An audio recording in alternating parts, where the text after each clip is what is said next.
আমরা তাহলে 6.3 অনুশীলনের 19 নম্বর প্রশ্নটা সলভ করব। 19-এর গ সলভ করব আজকে।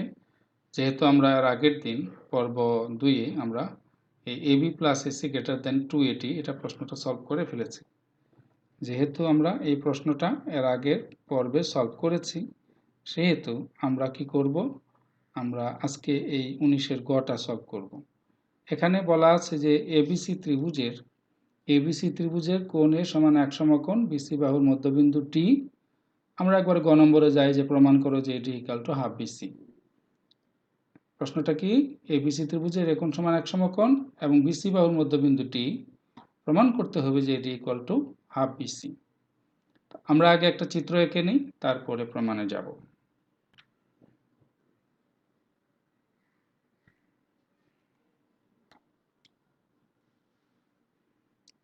ত্রিভুজটা আঁকলাম। এখন আমরা যে কোনো একটা ত্রিভুজ ABC নিলাম, যেন এ কোণটা 1 সমকোণ হয় সেভাবেই আমরা আঁকলাম। এ কোণটাকে 1 সমকোণ নিয়ে আমরা আঁকলাম এবং BC বাহুর মধ্যবিন্দু D নিলাম। এই বিন্দুটাকে ধরলাম যে এই BC বাহুর মধ্যবিন্দুটা আমার D। তাহলে এই D বিন্দু নেওয়ার পরে আমরা এটি যোগ করে দিলাম। আমাকে প্রমাণ করে দেখাতে হবে যে এটি ইকুয়াল টু হাফ BC। তাহলে বিশেষ নির্বাচনটা আমরা আগে লিখে ফেলি এরকম, যে মনে করি ABC ত্রিভুজের কোণ 1 সমকোণ এবং BC বাহুর মধ্যবিন্দু D এটি যোগ করা হলো। প্রমাণ করতে হবে যে এডি ইকুয়াল টু হাফ BC। কথাগুলো আমরা একটু লিখে নিই। প্রমাণ করতে হবে যে এডি ইকুয়াল টু হাফ BC। এটা বিশেষ নির্বাচন আমরা লিখে ফেললাম, যে বিশেষ নির্বাচনটা হলো এরকম, মনে করি ত্রিভুজ ABC এর কোণ সমান 1 সমকোণ BC বাহুর মধ্যবিন্দু D এটি যোগ করা হলো। প্রমাণ করতে হবে যে এটি ইকুয়াল টু হাফ BC। এখানে যা আছে আমরা তাই লিখব, শুধুমাত্র প্রমাণ করতে হবে যে কথাটাকে ইনক্লুড করব, এইটুকুর সাথে এটুকু ইনক্লুড করব এবং প্রমাণ করো যে এর জায়গায় প্রমাণ করতে হবে যে কথাটা লিখে দিলেই হয়ে গেল। তো এরপরের ধাপ হচ্ছে আমার আগে আমরা অঙ্কন করে নেই। এটা প্রমাণ করার সুবিধার্থে আমরা করব কি, D থেকে AC এর মধ্যবিন্দু একটা নিব, D যোগ করে দেব। তাহলে আমরা এখানে একটা মধ্যবিন্দু নিলাম, এই একটা মধ্যবিন্দু, এবং আমরা এইটার সাথে মনে করো যে এটা আমার মধ্যবিন্দু এমনভাবে নেই এবং এই যে এইখান থেকে ডি আর যোগ করে দেব। আমরা এখানে এই বিন্দুটার সাথে ডি এর সাথে এটা যোগ করে দিব এবং এখানে মনে করে এটার নাম দিব, আমরা এই বিন্দুটার নাম দিলাম ই। তাহলে আমার ই নিলাম মধ্যবিন্দু আর ডি যোগ করলাম, এটা হলো আমার অঙ্কন। তাহলে আমরা অঙ্কন কি লিখব, অঙ্কন লিখব এরকম, অঙ্কন যে এসি এর মধ্যবিন্দু ই নেই, এসি এর মধ্যবিন্দুটাকে আমরা নিব, মধ্যবিন্দু ই নেই, ডি যোগ করি, যোগ নেওয়ার পরে ডি যোগ করি। তাহলে আমার অঙ্কন হয়ে গেল, এসি এর মধ্যবিন্দু ই নিলাম এবং ডি যোগ করে দিলাম। এবার আমরা প্রমাণে যাব। প্রমাণে আমরা এখানে প্রথমেই আমরা এই যেহেতু ডিটা হলো বিসি এর মধ্যবিন্দু আর ই হচ্ছে এসি এর মধ্যবিন্দু, আমরা 15 নম্বর উপপাদ্যে শিখে এসেছি কি, যে কোনো ত্রিভুজের দুই বাহুর মধ্যবিন্দুর সংযোজক রেখাংশ তৃতীয় বাহুর সমান্তরাল। তাহলে ওই উপপাদ্য যদি আমি ব্যবহার করি তাহলে আমার ডিটা হয়ে যাবে এবি এর সমান্তরাল। যখন এই ডি আর এবি সমান্তরাল হবে তখন আমি বলতে পারবো যে আমার সিইডি কোণটা বিএসসি কোণের সমান। কিন্তু বিএসসি কোণ তো আমার দেওয়া ছিল এখানে 1 সমকোণ, এই কোণটা 1 সমকোণ, অতএব সিইডি কোণ 1 সমকোণ হবে। আর যদি সিইডি কোণ 1 সমকোণ হয় তাহলে টিটা এসি এর উপর লম্ব হবে এবং এই ডি কোণটাও 1 সমকোণ হবে, অর্থাৎ এই দুটো কোণ সমান হবে।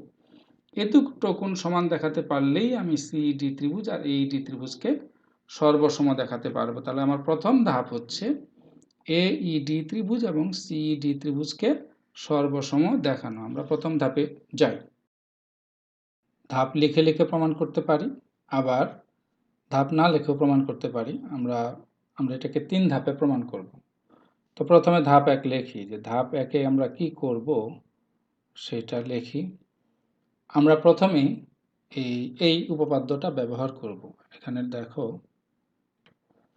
15 নম্বর উপপাদ্যে কী ছিল? ত্রিভুজের যে কোনো দুই বাহুর মধ্যবিন্দু সংযোজক রেখাংশ তৃতীয় বাহুর সমান্তরাল এবং দৈর্ঘ্যে তার অর্ধেক, অর্থাৎ AB আর AC এর মধ্যবিন্দু D আর E হলে DE সমান্তরাল BC হয়েছে।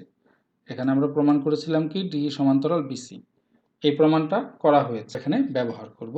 এখানে আমরা লিখব যে AC ও BC এর মধ্যবিন্দু যথাক্রমে AC ও BC এর মধ্যবিন্দু যথাক্রমে E ও D, E ও D।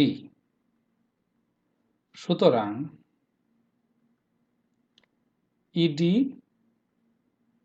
সমান্তরাল AB, ED সমান্তরাল AB। তোমরা এখানে উপপাদ্য 15 এর সাধারণ নির্বাচনটা লিখে নেবে। ত্রিভুজের যে কোনো দুই বাহুর মধ্যবিন্দু সংযোজক রেখাংশ, এই কথাগুলো এখানে লিখে নেবে। ত্রিভুজের যে কোনো দুই বাহুর মধ্যবিন্দু সংযোজক রেখাংশ তৃতীয় বাহুর সমান্তরাল, এই কথাটা এখানে লিখে নেবে। তাহলে আমাদের ইডি সমান্তরাল এবি হইল। মনে করো যে এরকম একটা রেখা আছে ইডি আর একটা রেখা আছে এবি আর এটার ছেদক হচ্ছে এসি। এখানে যদি এই দুটো রেখা আমাদের যদি ইডি রেখাটা এবি এর সমান্তরাল হয়, ইডি রেখাটা এবি এর সমান্তরাল হয় আর এসি এদের ছেদক হয়, তাহলে এখানে যে কোণগুলো উৎপন্ন হবে এই যে এই কোণটা আর এই কোণটা সমান হবে। এখানে যে কোণ হবে এই দুটা কোণ সমান হবে। এই কোণ দুটো সমান হওয়ার কারণ এরা দুইটা সমান্তরাল রেখাকে যদি অন্য একটা রেখা ছেদ করে তাহলে যে অনুরূপ কোণ উৎপন্ন হয়, একই দিকে একইভাবে থাকলে এটা অনুরূপ কোণ হয়, অনুরূপ কোণ উৎপন্ন হয়, অনুরূপ কোণ দুটা সমান হবে।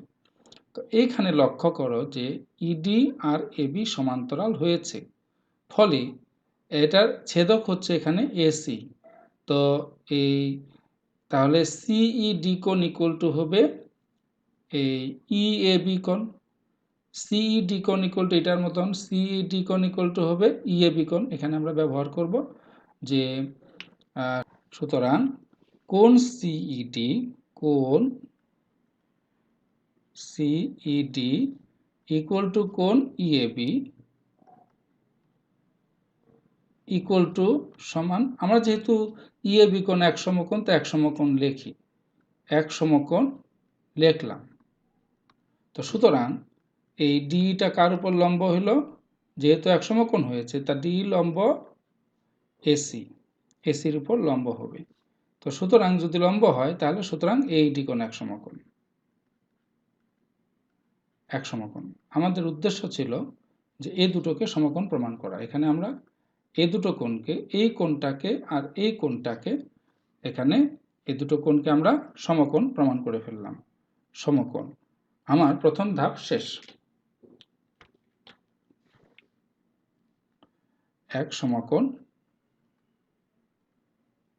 তাহলে আমার ধাপ 1 প্রমাণ হয়ে গেল যে দুটো কোণ সমান প্রমাণ হয়েছে। আমরা এটাকে একটা দাগ দিয়ে রাখতে পারি যে আমার ধাপ 1 শেষ হয়েছে।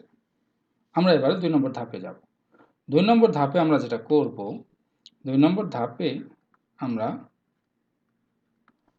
আমরা যেটা করব তা হলো সিডি ত্রিভুজ এবং এইডি ত্রিভুজকে সর্বসম দেখাবো। তাহলে আমরা লিখি এখানে যে সিডি ত্রিভুজ ও এইডি ত্রিভুজের মধ্যে কি কি সমান সেগুলো আমরা লিখব। এখানে কি কি সমান পেয়েছি আমরা? এই সিডি ত্রিভুজের সি বাহুটা, সিটা হচ্ছে আমার কার সমান? এইডি ত্রিভুজের এই বাহুর সমান। আমরা কারণ হিসাবে লিখব যেহেতু আমরা এখানে কি নিয়েছিলাম? মধ্যবিন্দু ই নিয়েছিলাম, তাহলে ই এসি এর মধ্যবিন্দু, যেহেতু ই এসি এর মধ্যবিন্দু, এটা লিখে দিব আমরা এখানে। তাহলে আমার আর কি কি সমান? এখানে আবার লিখতে পারি ইডি ইকুয়াল টু ইডি সমান ইডি লিখি এখানে, ইডি সমান এটি। এটার কারণ হিসাবে কি লিখতে পারি? সাধারণ বাহু, এটা দুটো কোণেরই দুটো ত্রিভুজেরই সাধারণ বাহু। তাহলে আমরা দুটো বাহু দেখালে আমাদেরকে কি দেখানোর কথা? আমাদের অন্তর্ভুক্ত কোণ দেখানোর কথা। তাহলে আমরা লিখি যে এবং অন্তর্ভুক্ত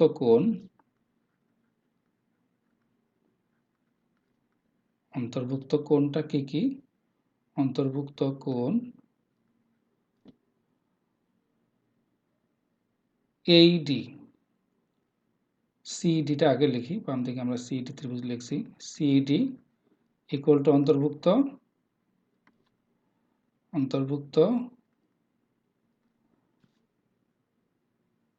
এইডি। প্রথমে আমরা সিডি নিয়েছি, এইডি নিলাম, AED।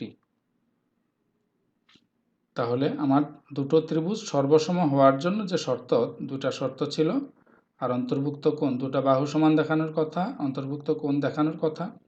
আমরা দুটা বাহু দেখিয়েছি, অন্তর্ভুক্ত কোণ দেখিয়েছি, এরপর আমরা এটাকে সর্বসম লিখে ফেলবো। তো সুতরাং সিইডি ত্রিভুজ সর্বসম, সুতরাং কোণ ত্রিভুজ সিইডি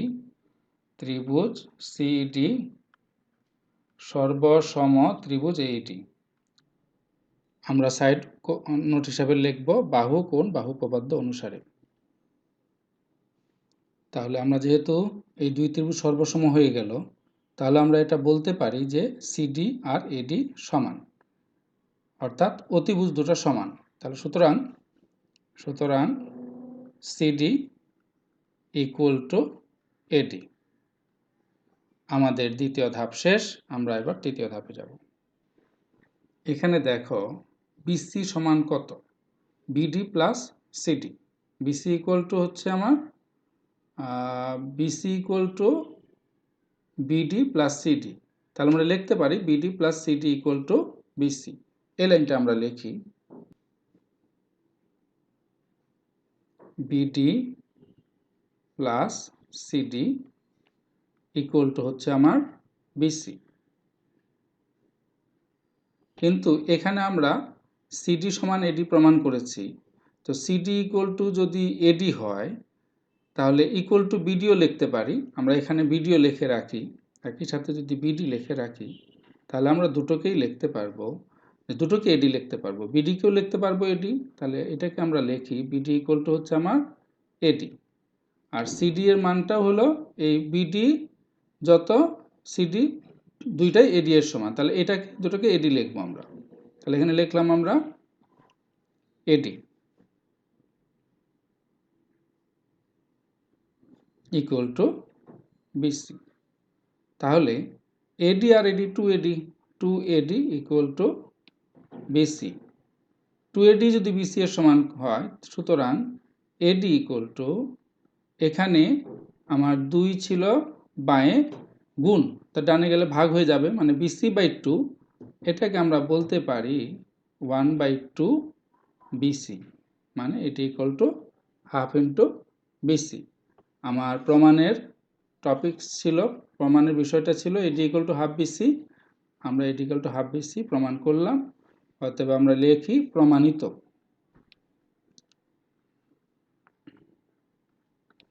তাহলে আমাদের এটা প্রমাণ হয়ে গেল, অর্থাৎ তোমাদের বইয়ের এখানকার আমরা এই 19 নম্বরের গ প্রমাণ করলাম। 19-এর গ প্রমাণ হওয়া আর 16 নম্বর প্রশ্ন প্রমাণ হওয়া একই। 16 নম্বর যেটা ছিল, শুধুমাত্র এখানকার এই এ কোণটা এখানে এ কোণ সমকোণ, এখানে বি কোণটা সমকোণ দিয়েছে, একই প্রশ্ন। তার মানে তোমাদের এই 16 নম্বরটা সলভ হয়ে গেল। 16 নম্বর সলভ হয়ে গেল, তার মানে 19 নম্বর পুরোটাই সলভ হয়েছে। তো 19 যেহেতু সলভ হলো, আমরা পরের পর্বে এখানকার 20 নম্বর কোশ্চেনটা আমরা সলভ করব। তো তোমাদের এই ক্লাস ভালো লাগলে তোমরা পরের পর্বে যেটা 20 নম্বর প্রশ্ন সলভ করে সেটাও দেখবে। এই ভিডিওটা দেখার জন্য তোমাদের ধন্যবাদ।